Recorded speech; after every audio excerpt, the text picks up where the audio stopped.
ବାରିପଦା ନିକଟର ଏକ ଗାଁରେ ଅଛି ଜଣେ ପୁରୁଣା ଦେବୀର ମନ୍ଦିର, ଯାହାକୁ ଲୋକେ କୁହନ୍ତି କାଳି ପାହାଡ଼ ମନ୍ଦିର ବୋଲି। ସେଇ ମନ୍ଦିରରେ ଥିଲା ଗୋଟେ ବଡ଼ ଘଣ୍ଟି।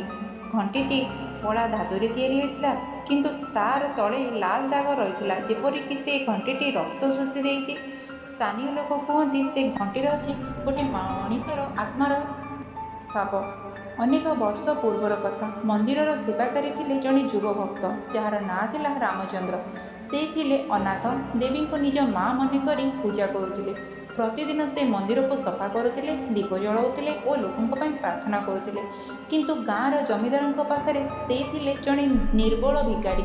ଗୋଟେ ଦିନ ଜମିଦାର ଦେଖିଲେ ଯେ ରାମଚନ୍ଦ୍ର ମନ୍ଦିର ଆୟରୁ 2ଟି ବସ୍ତା ଧାନ ଗାଁର ଗରିବଙ୍କୁ ଦେଇଥିଲେ। ଜମିଦାର କ୍ରୋଧରେ କହିଲେ, ତୁମେ ଦେବୀର ଧନ ଚୋରି କରିଛ, ଏହି ମନ୍ଦିରରୁ ଚାଲିଯାଅ।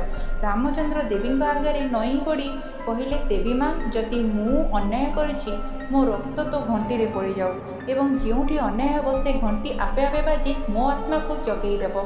ସେ କଥା କହି ନିଜ ହାତ କାଟିଦେଲେ ଏବଂ ଘଣ୍ଟି ଉପରେ ତାଙ୍କ ରକ୍ତ ଛିଟା ପଡ଼ିଗଲା। ପରେ ସେ ମନ୍ଦିର ମଝିରେ ବସି ଦେବୀଙ୍କ ନାମ ନେଇ ନିଜ ପ୍ରାଣ ତ୍ୟାଗ କରିଦେଲେ। ସେହି ଦିନଠୁ ମନ୍ଦିର ଅସାଧାରଣ ହୋଇଗଲା ଏବଂ ପ୍ରତି ରାତିର ମଧ୍ୟରାତ୍ରିରେ 12ଟା ବେଳେ ଘଣ୍ଟି ଆପେ ଆପେ ବାଜି ଉଠୁଥିଲା। ଲୋକମାନେ ଭୟଭୀତ ହେଉଥିଲେ, କାରଣ ସେ ଧ୍ୱନି ସାଧାରଣ ଘଣ୍ଟିର ନୁହେଁ। ମନେ ହୁଏ ଯେ କେହି କାନ୍ଦୁଛି କିମ୍ବା ଆତ୍ମା ରୋଦନ କରୁଛି। ସେ ଶବ୍ଦ ଯେତେବେଳେ ଆସେ, ଗାଁରେ କେହି ନା କେହି ଅଜଣା ରୋଗରେ ମରିଯାଉଥିଲେ। ଲୋକେ କହୁଥିଲେ ଯେ ଅନ୍ୟାୟ କରେ ଘଣ୍ଟି ତା ପାଇଁ ବାଜେ। ଗୋଟେ ଦିନ ଜଣେ ଯୁବକ କ୍ୟୁରିଓସିଟିରେ ମନ୍ଦିରକୁ ଗଲା ଏବଂ ସେ ହସି ହସି କହିଲା, ଭୂତ ଘଣ୍ଟି, ମୁଁ ଏହା ବଜେଇ ଦେବି। ସେ ହାତ ଦେଲା ଏବଂ ଘଣ୍ଟି ବାଜିଲା। ପରେ ସେ ଅଜ୍ଞାତ ଭାବେ ଆଲୋପ ହୋଇଗଲେ। ସେହି ରାତି ମନ୍ଦିର ଭିତରେ ଲାଲ ଚିହ୍ନ ଓ ହାଲୁକା ରକ୍ତଗନ୍ଧ ମିଳିଲା। ଆଜି ମଧ୍ୟ ବାରିପଦା ଗାଁରେ ଲୋକମାନେ ସନ୍ଧ୍ୟା ପରେ ସେ ମନ୍ଦିର ପାଖକୁ ଯାଆନ୍ତି ନାହିଁ। ସେମାନେ କହନ୍ତି, ରାମଚନ୍ଦ୍ର ଆଜି ମଧ୍ୟ ଦେବୀଙ୍କ ଆଗରେ ରହିଛନ୍ତି।